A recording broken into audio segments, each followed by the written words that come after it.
কলিজাটা দেখ, কলিজার এই জায়গাটা দেখ, কলিজার এই জায়গা দেখ, বুক ছিঁড়ে মনে করতে বাক বাকুম করছে। এই আমার জীবনে আমি এত কষ্ট কোনোদিন পাইনি, তোরা এই ম্যাচ ছাড়িয়ে দিয়ে পরিমাণ কষ্ট দিছিস রে।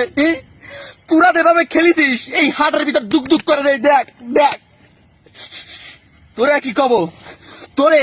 আচ্ছা এই যে আমলিগ, বিএনপি, এনসিপি, জামায়াত সবাই একজোট হয়ে এয়ারপোর্ট ঘেরাও করে একটা কর্মসূচি দেওয়া যায় না? ওরা বাংলাদেশের ঢুকার সাথে সাথে মারিয়ে পারিয়ে সিরিয়াল দেওয়া লাগবে, কি করে সিরিয়াল দেওয়া লাগবে? জীবনটা মনে করেন খেয়ারে কি রয়েছে আজকে কত বছর আনোয়ার হোসেনের মতো এরকম করে স্টক করছি ভাই, আমি বলে বুঝতে পারবো না, বুঝছেন তো? মনে হচ্ছে নিজের হ্যান্ডেল দিয়ে নিজের বাইরে আর জীবনে কোনোদিন খেলা থাকবো না ভাই। এই বুহির ভিতরে, এই বিহুর ভিতরে দাও দাও করে আগুন জ্বলতেছে, এই বুহির ভিতরে দাও দাও করে আগুন জ্বলতেছে, দাও দাও করে তুই খেলা ঢালি। আরে কি রে তোকে এই কোন মুরব্বী বাংলাদেশে এই কৃষি প্রধান দেশে ক্রিকেট আনছিল? সেই লোকটা কিটা? ওই লোকটা যদি পাইতাম টান দিয়ে সিরিয়ালা দিতাম, এই জাসির মতো টান দিয়ে সিরিয়ালা দিতাম। কৃষির জন্য ক্রিকেট খেলা না লাগবি? এরে কৃষি প্রধান দেশ, তোরা ধান লাগা খাবি, তোরা মাছ চাষ করে খাবি, তোরা আলু লাগা খাবি, তোরা হাতে ব্যাট বল তুলে দিছিল কিটা?